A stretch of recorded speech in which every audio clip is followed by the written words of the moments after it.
And just for the time that is given to me on our Youth Sunday, I would like to talk about the fight based on faith.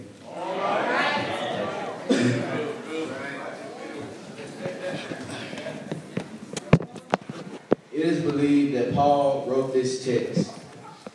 And to me, as I studied and read over this text, I believe he was writing to those who had begun to lose their faith in God.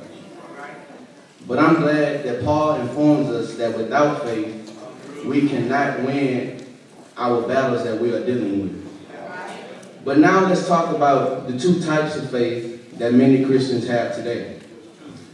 First, I would like to speak about the little faith. And by little faith, I mean the ones who say God can do this and God can do that, but soon as something happens, they are quick to say, Lord, why have thou forsaken me? For example, you remember the disciples in the book of Matthew who got real scared when the storms of the sea were raging. Mind you, they have the soon-to-be Savior of the world with them, but now we see where their faith began to weaken. And Jesus waits and tells the storm to cease and tells them, you of little faith.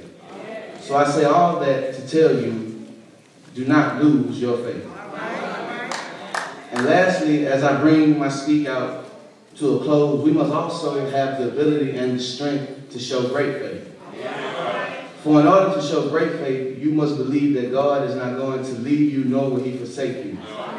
And it was Abraham who by faith left his father's house and went where the Lord told him to go. By faith, Abraham took his son Isaac to Mount Moriah and would have killed him if the Lord hadn't stopped him. By faith, Noah built an ark while the sun was shining.